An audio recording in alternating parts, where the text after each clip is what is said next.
All right, so this is CNET 125, the CISSP prep class, and this is the last lecture covering the last topic, software development security. I'll just answer questions next time. I'm not going to add any more content. That's one thing about this class. The content is very fixed, just the content to cover the CISSP exam. So I've got some slides which seem to cover this topic in a little more detail than your book, but anyway, that's fine. I probably combined slides from a previous book as well. It seemed like your book kind of skipped over this one a little more than I wanted to. But anyway, all right, so software development security. So basic programming concepts. You have to write your program in some kind of language. Now the only language, can I explain how bash hack?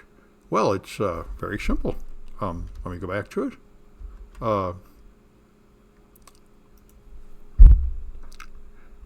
What happens is, let's see, I got to find it here.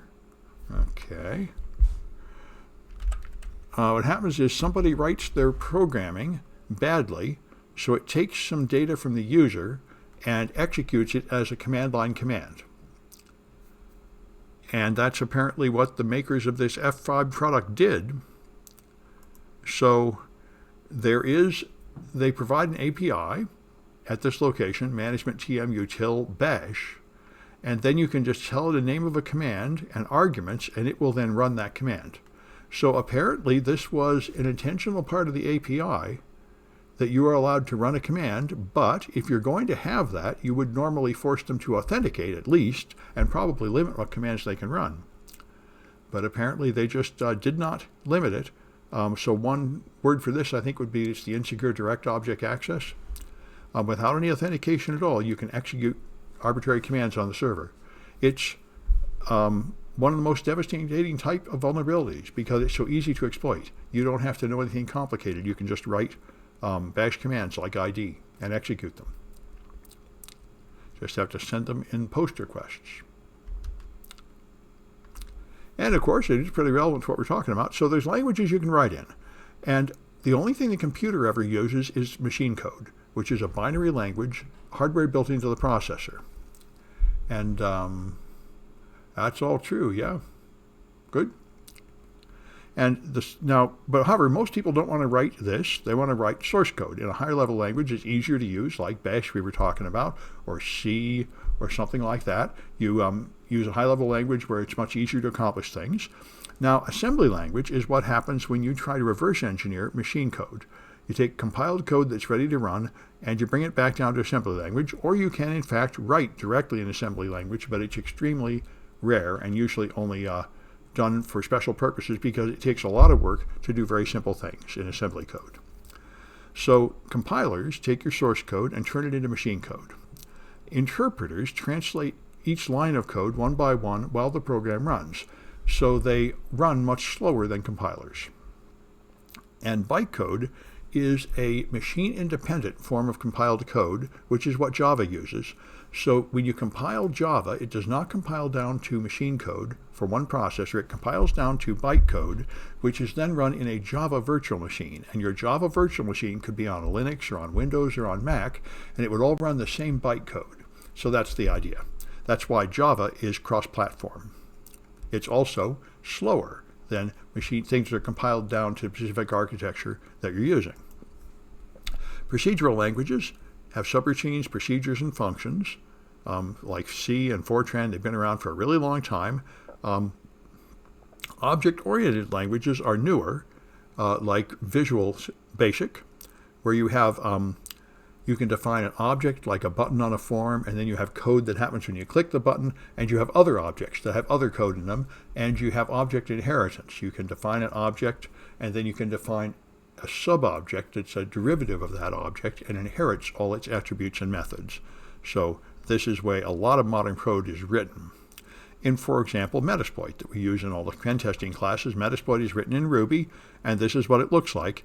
You have these layers of objects. So there's an MSF object, and the colon tells you an exploit, sub-object, remote, HTTP client. This sort of ranked parent-to-child relationship of objects is at the heart of it. And then the actual code that runs looks like anything else like C code or Python. but this object structure is what makes it possible to organize all the components of your code better for large projects. And then there are fourth generation programming languages out here.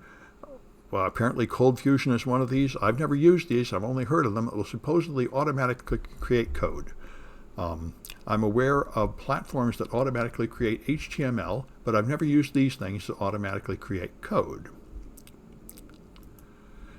So computer-aided software engineer is coming, where you'll have there's tools you can use to support one task. Low code. I don't know what low code is. Anyway, and then there's these environments people get, integrating environments.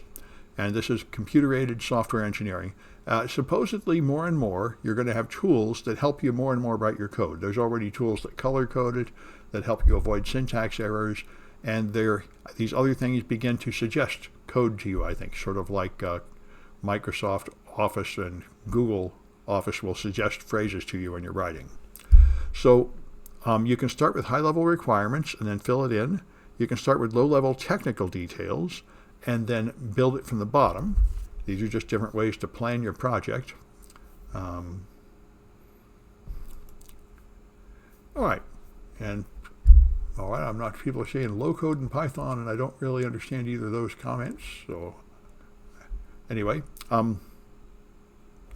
Python is typically run interpreted, though, I can tell you that much, although you can compile it. Anyway, then there's the administrative rules. Closed source is like Microsoft Word. The closed source code is considered a industrial secret, and nobody's allowed to see it except people inside Microsoft, and they would consider it a security breach if that code leaked out, which it has several times. Open source publishes the code so everybody can see it, which is the opposite thing. And then there's free software, which costs nothing, or it may be free in the sense that you're allowed to modify it and make a modified version. Then there's shareware, where you get a trial period, and crippleware, where you get a limited free period. All various ways to distribute software. And there's licensing. Public domain is free to use and copy. Proprietary software is copyrighted and sometimes patented. You're not allowed to copy it without the permission of the owner. You make an agreement, end user license agreement, when you install software, typically agreeing not to make unauthorized copies or modifications.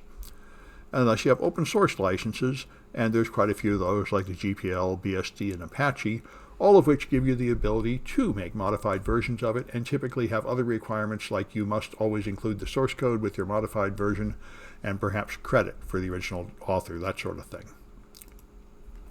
And then there's development methods to organize your team of programmers. The original model from long, long ago was just you have steps. You start with your system requirements, then your software requirements, you analyze it, design your program, code, test, and put it in operations. And this is the way people imagine you'd do it, like an assembly line to build a hardware device, that once you got it going, you just have a steady flow of progress from beginning to end.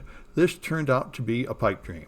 That's not what you can do. In fact, what happens is at every level you keep finding problems and mistakes, and then you have to go back and rework previous parts. So this is what you really do. You go forward, but when you find a problem, you have to go back and redo a previous step. And that, of course, means it's slower and more expensive and less predictable. But that's what you end up having to really do with real software projects. And so other people just took the steps and made them overlap. So these people would be working on these later steps and then coming back. Various different models. And then there's Agile, like Scrum and extreme programming. And the idea here is to write really fast, and Scrum in particular is named after a rugby move where you have one group of people that do the whole thing. So instead of having one team handed off to another team, which leads to people solving a problem by making a problem for the other team, you just have one team go all the way. They do the first step, they do the second step, they do the second step. At no point is anybody else involved. That's another idea, how to organize your people. Yeah, 2-week sprints, that sort of thing. In extreme programming, you have pairs that work together, constantly communicating. So hopefully the two of them, you have two sets of eyes looking at everything, so hopefully that catches their mistakes. The problem, of course, with all programming is that you make technical mistakes, typographic errors, and most importantly, you make logical mistakes. You make assumptions without realizing it. and then your assumptions don't turn out to be true, and then whole bunches of your code have to be redone. That's the main problem that happens. Then there's spiral, where you just go around. So you start, say, in the middle, you have your requirements, you perform a risk analysis, you make a prototype, you see if it's working, and then you go back and do it again. Risk analysis, prototype, requirements, development. You just go around and around, multiple stages of checking what risks and trying to improve it as you go through many cycles of improvement.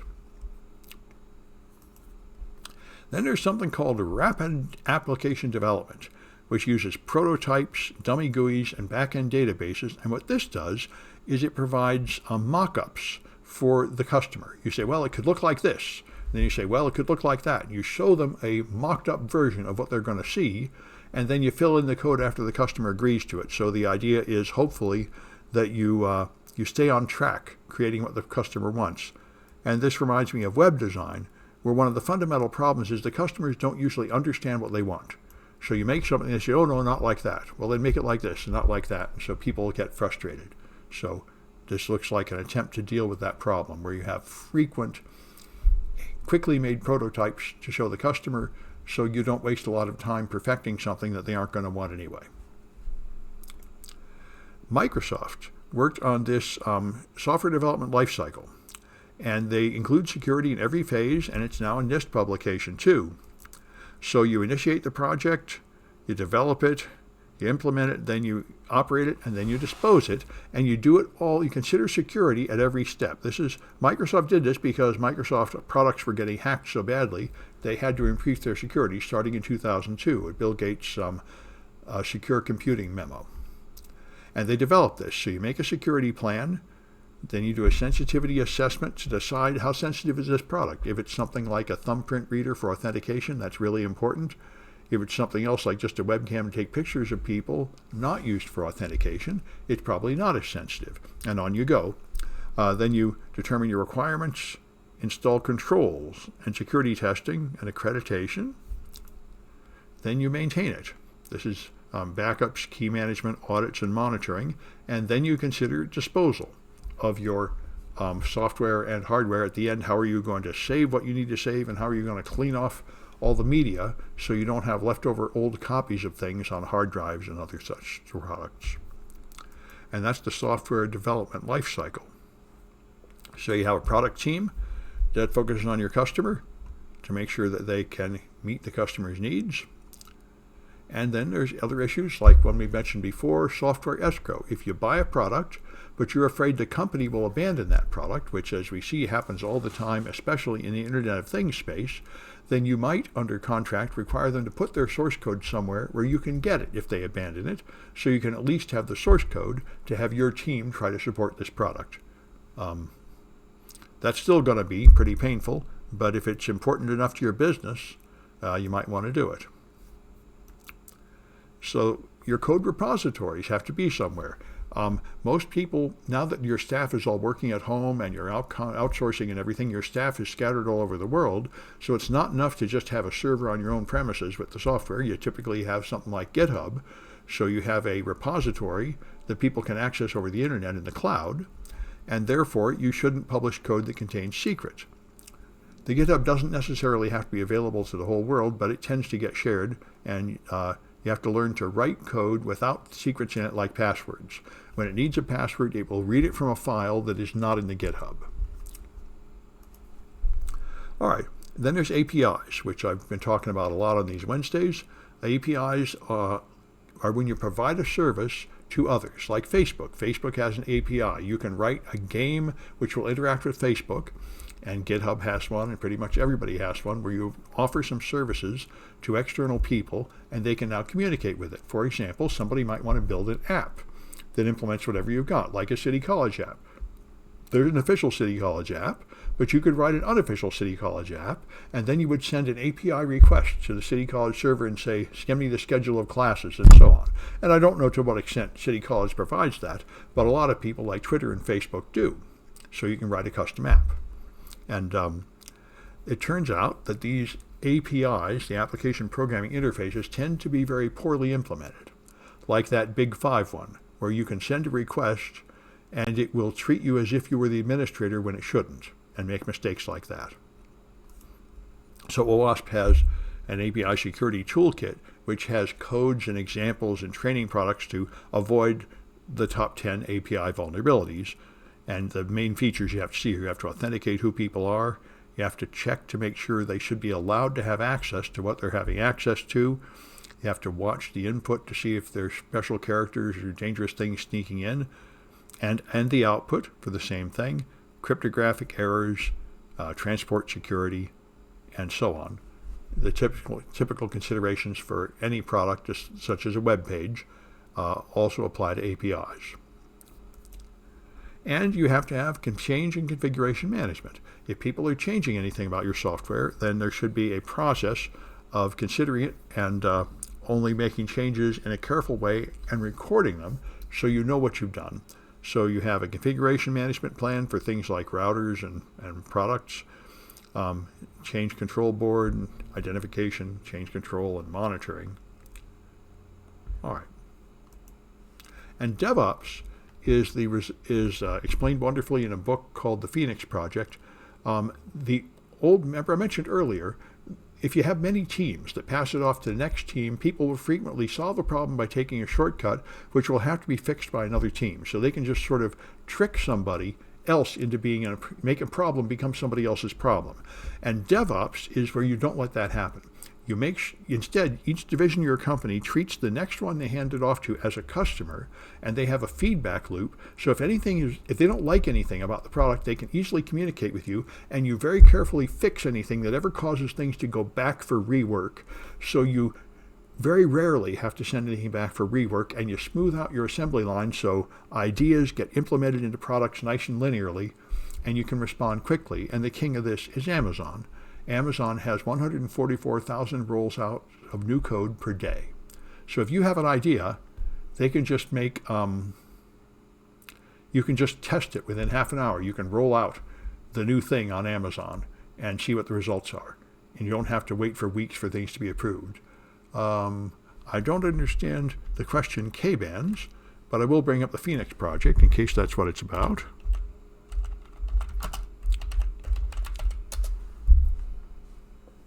Yeah, there it is.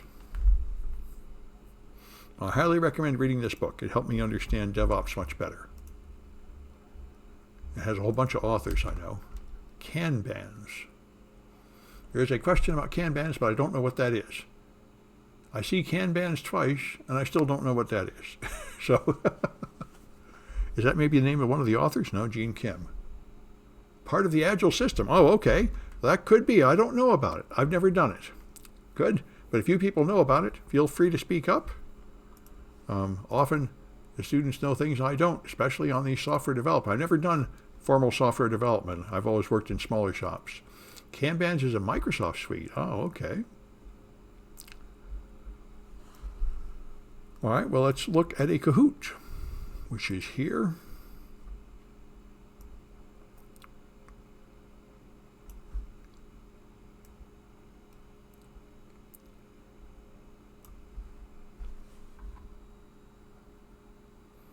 Okay.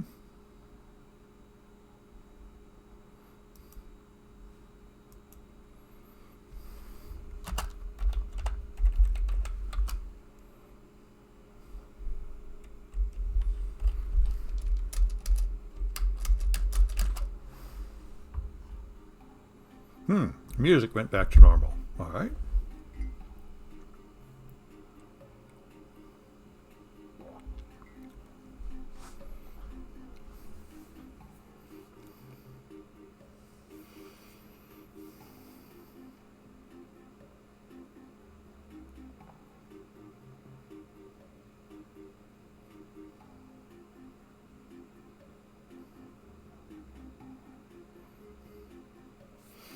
That's interesting. Several students joined before the number appeared on my screen. I seem to have more lag than you do.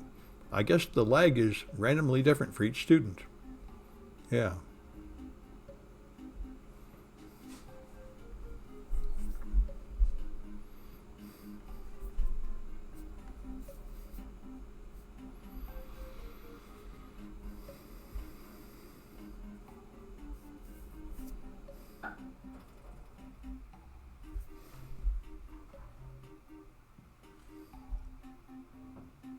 All right, looks like we got the people that are coming.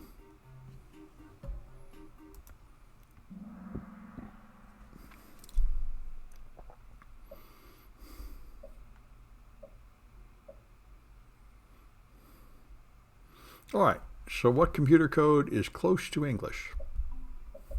It's not all that close, but it's the closest.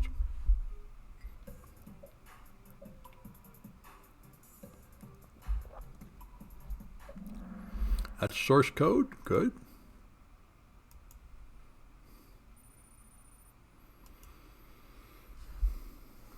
All right. What method uses the same team for all the steps of a project?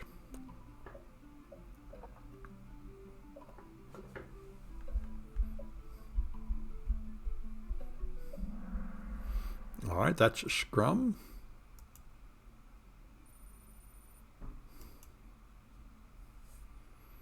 All right, and what method uses prototypes and dummy GUIs?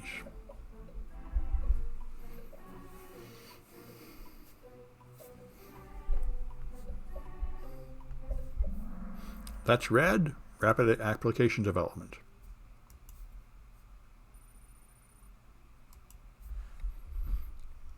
All right, and what about GitHub?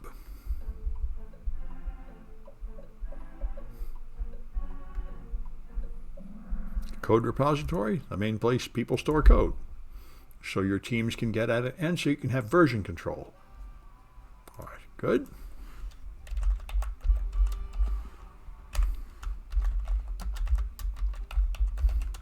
All right. All right, good.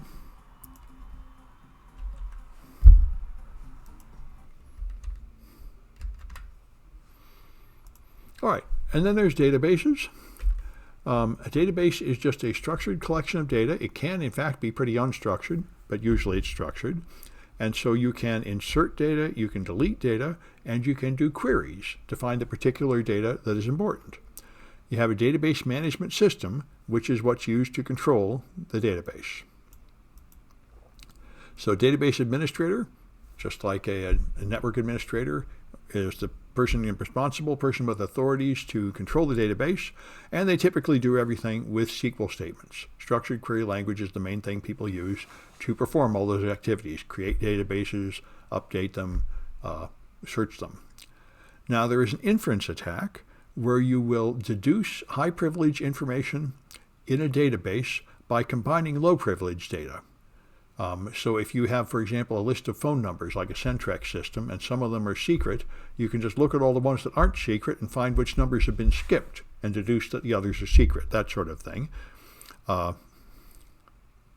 there's the aggregation attack, where you combine many low privilege records to deduce something about high privilege data, which amounts to a very similar thing. I can't remember exactly what the difference is between these two. I think this is the one that isn't as simple as having just missing items. But there's some way you can combine information from several different low security sources to deduce a high security item. This, by the way, is what the January 6th committee is doing. Most of the members of Trump's cabinet have all refused to testify, but they say they found like low-level clerks that can tell them who met with who and what time did this happen and what time did that happen. So these low-level people, by combining several of them, are able to deduce most of what they need, which they would have gotten from the high-level people who refused to testify. Anyway, the most common type of database is a relational database. But there are others, hierarchical object-oriented, and even a simple text file. But hierarchical and object-oriented are the main ones you'd use besides relational.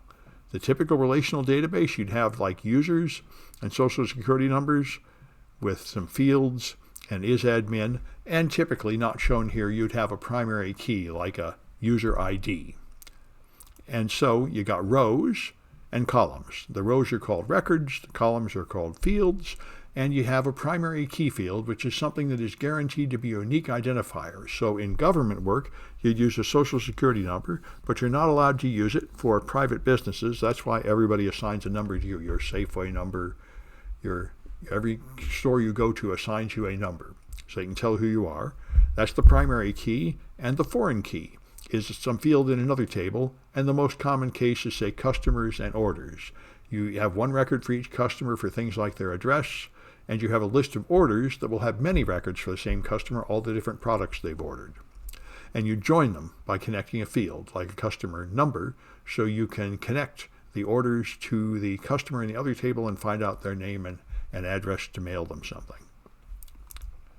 So there are various forms of integrity enforced by databases. Referential integrity makes sure that the two tables that are supposed to be related, in fact, have matching values. In the primary key, semantic integrity makes sure you're not putting the wrong kind of data in a field, like putting numerical data in a text field or text data in a numerical field. And entity integrity makes sure that you never have a blank primary key. Like every customer must have a customer number. It has to be different than all the other customer numbers, and it can never be blank. That's your primary key field. So here's a table without integrity. It's got social security numbers here, which all look okay, but the problem is two of them are identical. So that's not good. There's probably no reason to have two records with the same social security number, especially since that's probably the primary key. The vacation time looks okay, but here's the sick time, and they put like a brand of a phone in the middle of the sick time, so it's supposed to have a number of days, but instead it's got some alphabetical data in there, and that's a failure of integrity. You should not allow that in your database.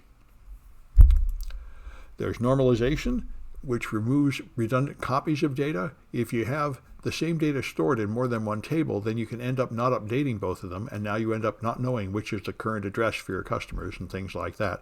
So there's a series of normal forms here where you clean up databases to make sure that the database is as efficient as possible and that there's only one place where every bit of information is stored. There are views where you only see some of the data. For example, if you sign into Gmail and you look at your Gmail, you're connecting to a huge database that has everybody's Gmail, and it's showing you only your Gmail. That's a form that shows only certain data. Same thing at a point of sale. If you're buying hamburgers, the clerk is seeing a list of products with buttons to press, which only includes those products that you can buy right now, that sort of thing. All right, so data dictionaries, this is metadata, and a schema. This describes the attributes and values of the tables, the structure of it. So here's a data schema. You have an employee table with SSN name and title, and an HR table with SSN sick time and vacation time. And here's the type of data stored in each field. That's what a schema looks like. And that's why they call it a structured database. Like you only have 30 characters and that's it. You can't put in more than that. So query languages you use for defining and manipulating the data, and SQL is what almost everybody uses. There are many different versions: Microsoft SQL, MySQL, free open source one, the Oracle SQL. They have minor differences, but they all work essentially the same way. So you can create a table, you can select a record, you can insert a record or delete it, or you can update a record. So you have things like this: select all the data from employees where title equals detective. That's the sort of thing you do to search and find data in the database. A hierarchical database, like DNS, has a series of servers, each of which contain only a part of the data, and you have to combine them. So you'll have Google will have a www record here, and a Google server handling the Google database, and there's the .com above it, which has information about all the .coms, and then there's above that has information about all the top-level domains like .com and .net and .org. So this database is on many different servers, and it has a hierarchy. Then there's object-oriented databases using object-oriented programming. They've got data and functions in an object-oriented network. And we talked about to maintain the integrity of your database, you shouldn't allow unauthorized people to modify data. If two people try to change the same record at the same time, then there will be some kind of lockout, so they can't both do that. And if they'll try to attempt a commit to make a change, and if it's unsuccessful, it can roll back and restore from a save point. And you have a database journal to log all transactions, so if something happens like the system crashes, you can use the journal to reconstruct the changes up to a certain point. Then you have replication and shadowing. Highly available databases are on multiple servers with multiple copies of the data, so it always stays available.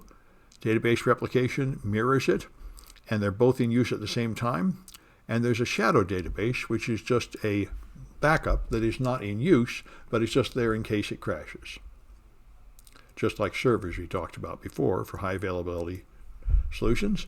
A data warehouse is a huge collection of data, and data mining is then the job of hunting through all that, trying to find useful things. The whole field of big data is huge these days. Learning how to mine these data warehouses, sometimes called data lakes, for useful information. All right, and so object-oriented design. Your program is a series of connected objects in any of these languages. Each object can have data and methods, and they provide data hiding.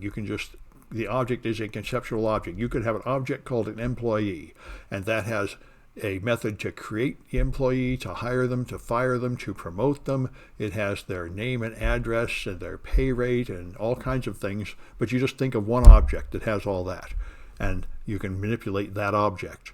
They call it data hiding. So you've got objects, there are methods, which are things the objects can do. Messages are sent from one object to another. You can make a sub-object dependent on the original object, and that's inheritance. It will inherit all the properties of the parent object. And you can delegate an action that one object cannot do to another object. And we'll talk about polymorphism and polyinstantiation down here.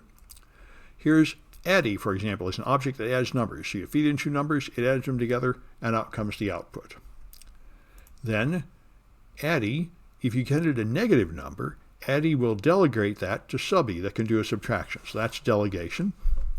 Now here's polymorphism. If you add two numbers, it'll add them together, but if you take the same object and feed it two strings, it will concatenate them. So it has a different action depending on the character of the data that comes in. That's polymorphism. And here's polyinstantiation. So if you are a top secret user and you feed it input, it will show you the top secret level output, but if you're only a secret user, you will get only the secret output. So this is a cute one, and it avoids those problems I talked about before, where you could deduce where the top secret is at a secret level by noticing which ones are missing. In this case, you will find a response that only provides the secret information about the topic, and you will not have any way of knowing that there's also top secret information that you would get with the same input if you had enough clearance. There are object request brokers that are middlewares to connect different components of your network together, and one of the common ones is Corba, but COM and DCOM also are here that connect programs to other programs. COM and DCOM are Microsoft's object model. These are so you can write objects in different languages and combine them. And the point of this for Microsoft is you can sell software and you can buy software. So you can buy COM objects that somebody else wrote and just sort of plug them together like components to build your program. And that is efficient. So you just assemble these things like puzzle pieces, and ActiveX and object linking and embedding are various Microsoft technologies used to make these things. And COM and DCOM are the other wings, and supposedly it's all being replaced gradually by .NET. And Corba is an open vendor-neutral network to compete with Microsoft's proprietary DCOM, and you can define a software object, and it intercommunicates by an interface definition language that defines what inputs and outputs you want, and you can then plug these things together. So object-oriented analysis will analyze the domain and try to find all the objects and their interactions, and object-oriented design will try to develop a solution using these object-oriented features. So you might have a network with packets, and there's a sniffer object creating PCAP data. This is what an IDS system might have. Then you analyze that and see if it's denial of service or various kinds of attacks or a web attack, and then you send out various kinds of alerts based on what you find. So this is an object-oriented design of these different parts you would write. These three different objects would then communicate by these alerts going back and forth, sending signals from one to the other. A way to organize your coding. All right, let's try another one of these.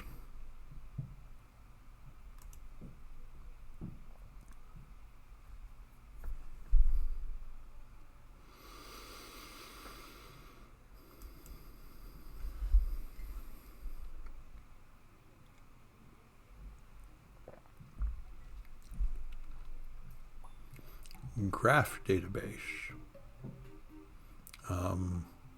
Again, I do not understand the question.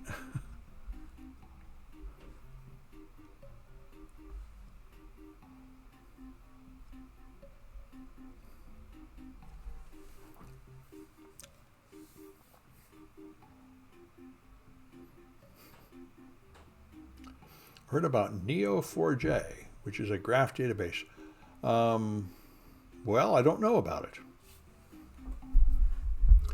Other students may know. I heard about Log4j, which is a logging library that had a serious vulnerability, but I do not know about Neo4j.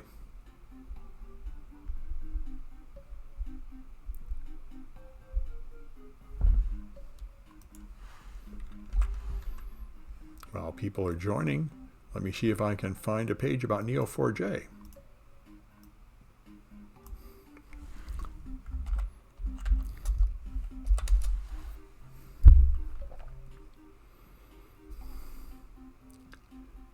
Data-rich applications.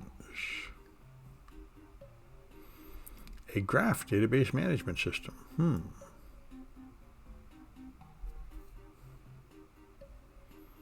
Well, I'm not really sure what that is. I don't quite know what the graph part of it means. All right.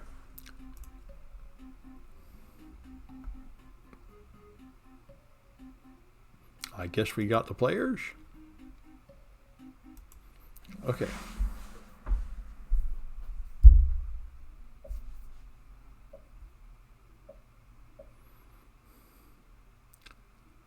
All right. So which kind of database joins tables together?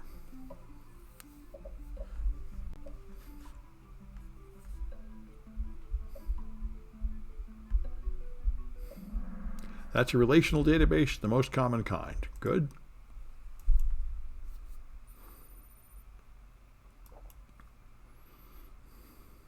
All right. How do you remove redundant data?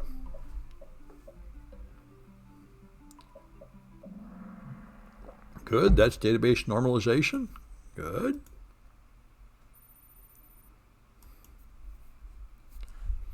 All right. And what's data hiding?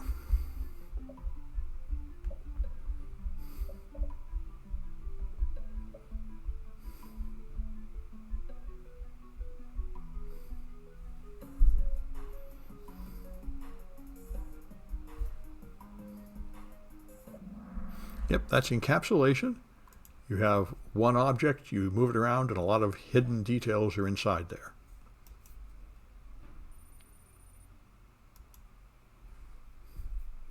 And which one is open source and vendor neutral? Corbop. All the rest are Microsoft products. Good.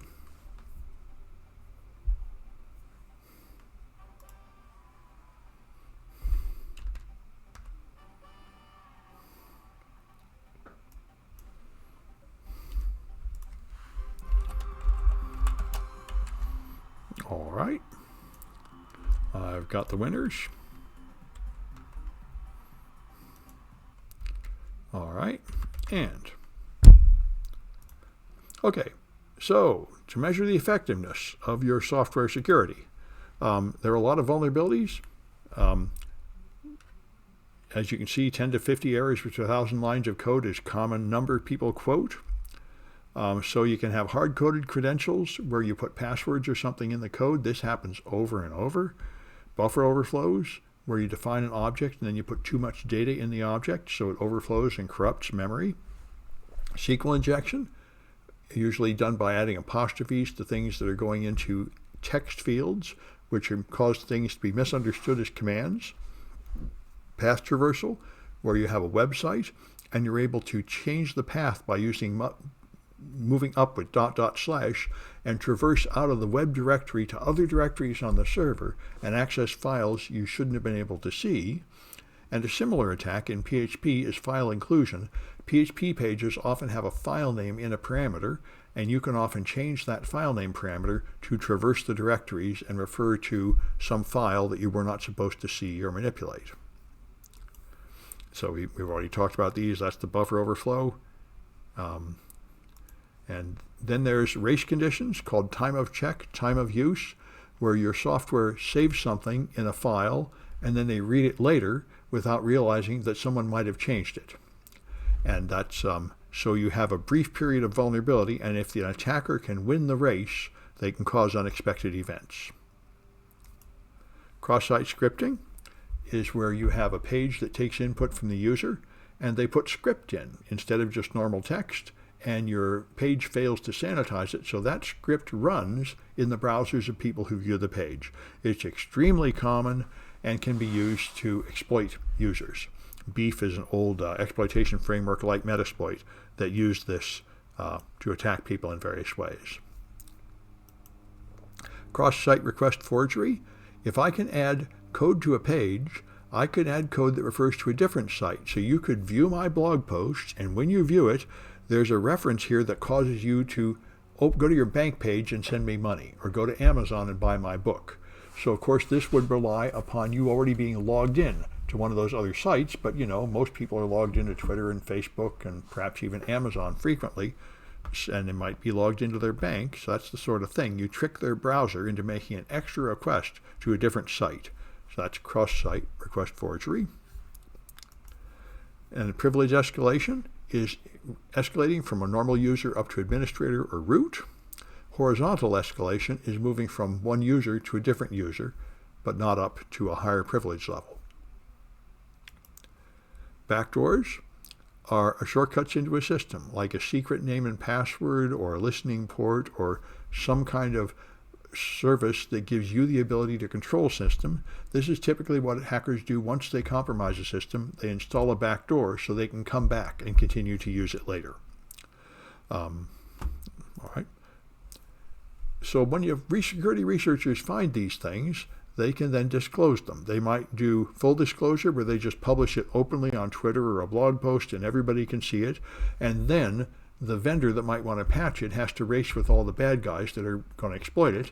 It is considered far more professional and dignified, although not legally required in America, to engage in responsible disclosure, where you tell the vendor privately and then you give them some time, like 30 or 90 days, to fix it before you have a public disclosure. That is much more professional. So this capability maturity model is a Carnegie Mellon framework to measure how well you are creating high-quality software. So your original system, if you're not organized, you just have an ad hoc chaotic system. Bug bounties are another issue back with disclosure. So if you go through a bug bounty framework, then that's a form of responsible disclosure, because the bug bounty framework will require you to keep quiet and tell them privately and all that. So that would be a subset of responsible disclosure, would be going through a bug bounty framework. All right, so if you don't have any organization of how you make software, you just have developers that write stuff and you don't have some formal auditing and approval, that's the initial level, where you might have some software but you don't have much control of its quality. Then there's repeatable, where you have project management. You can at least plan how long it's going to take and produce it on a schedule. And then you got a standardized process and a managed process, and hope the highest level is an optimizing process, where you control how you make it, you measure how good it is, and then you improve your process in a cycle to keep on improving it. Acceptance testing, there's various levels of testing. You see if the user is happy with it. You see if it accomplishes your operational goals. You see if it meets the requirements of the contracts you have, and then you see if it meets the requirements of your compliance standards you're trying to meet. Those are various acceptance levels. Then you got the security impact of software you buy. This is a big issue these days as people find supply chain attacks where they purchase commercial software and then they get hacked through flaws in the commercial software or their dependencies. So you compare the vendor claims, you look at third-party research, consider the possibility your vendor will go out of business and you'll lose support, and consider about custom-developed third-party products. You need a service level agreement. You need to consider these other risks. I remember when I started working at a financial company, I was writing my own code, and the boss came by and said, no, don't write any custom code. Just use what's already in Microsoft Office. And that's this kind of thought. If I was to write code, they would then have the obligation of maintaining that code. And it would all be dependent on me or somebody else. And so unless you need to write custom code, using code that comes from a product that you can trust is probably a much wiser business decision. All right, and then of course AI is the big thing people talk about these days, where you have there's a knowledge base that has an expert system that just has a lot of if-then statements to try to figure something out, and then there's an inference engine that tries to follow the tree formed by the knowledge base. So you train your AI to recognize certain pictures on a list of pictures, and then it can have some ability to recognize unknown pictures, this sort of thing. And so then you can have neural networks that simulate real brains where input comes and it goes through layers of processing, and you somehow train this thing to do a task. And of course, everyone is the buzzword now. Some AI systems are actually working pretty well. Most of the time, it's just a meaningless buzzword. But this is all coming. AI is more and more going to replace simple routine tasks that humans do. And so Bayesian filtering just has rules that look for things to be true or false. So they would look for certain words in a spam versus good email. And if it has more than a certain number of bad words, then they call it spam, that sort of thing. As you know, this is extremely ineffective. That's why so much spam gets through email filters. This didn't turn out to be a very effective technique. And then there's genetic algorithms, where you make a bunch of random computer programs and then you run them, and then some of them get killed off for being unfit, and some of them combine like sexual reproduction to make children. And you go through generations of this, and you try to create evolution, where the most powerful program would come out of the end. And I'm not aware of anybody actually making a real commercial product with this process yet, but it is an idea that you could have AI that works that way. And of course, there's research in prototypes, but I'm not aware of anything actually practical coming out of it yet. So, the last Kahoot.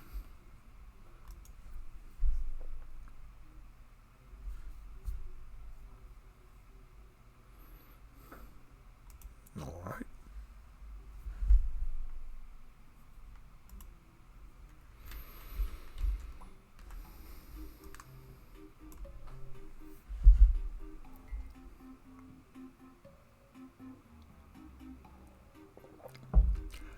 One thing about bug bounties and responsible disclosure, the researchers get frustrated because if you're in a bug bounty program, you typically never get to disclose it at all. So you do not get to build your reputation, and they often don't pay you at all. Most everything I've ever submitted for bug bounties, they say, oh, that's not exactly right, we don't care about that, or somebody else found it first. So it can be pretty frustrating.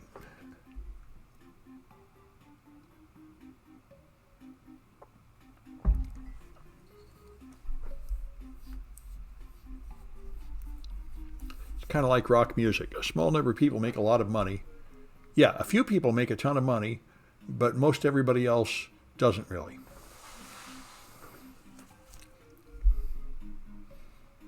That's right. That's another issue. People say that too. A lot of researchers claim they just get ripped off. You're totally at the mercy of the vendor, and you can't like make a public complaint or anything because you're not allowed to disclose anything. So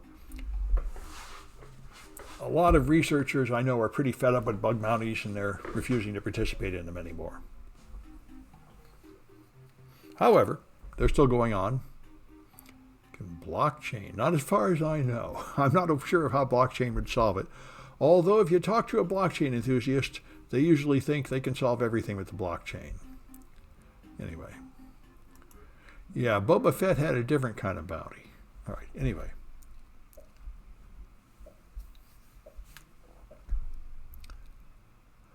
All right, so what does PHP have?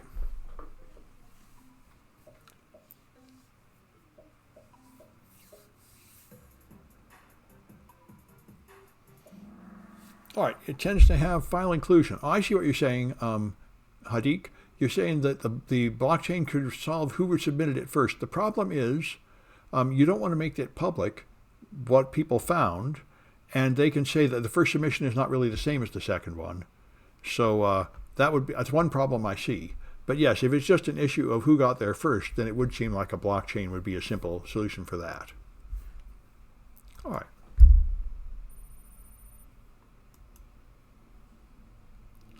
All right, and so what's a race condition?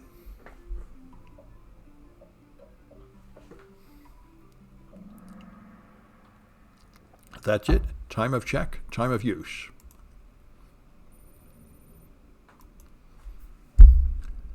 All right. What problem is caused by leaving test code in a production product?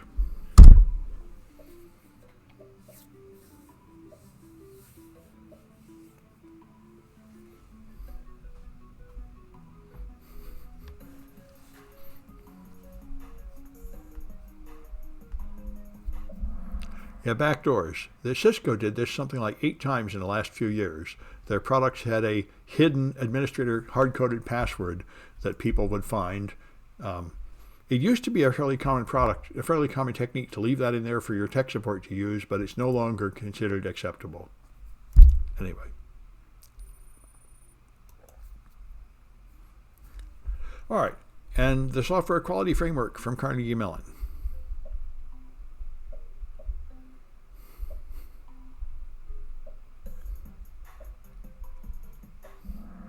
The capability maturity model. Okay, good.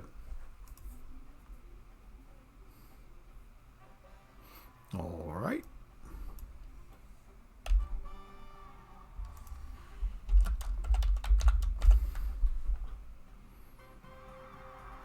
All right. I've got the winners.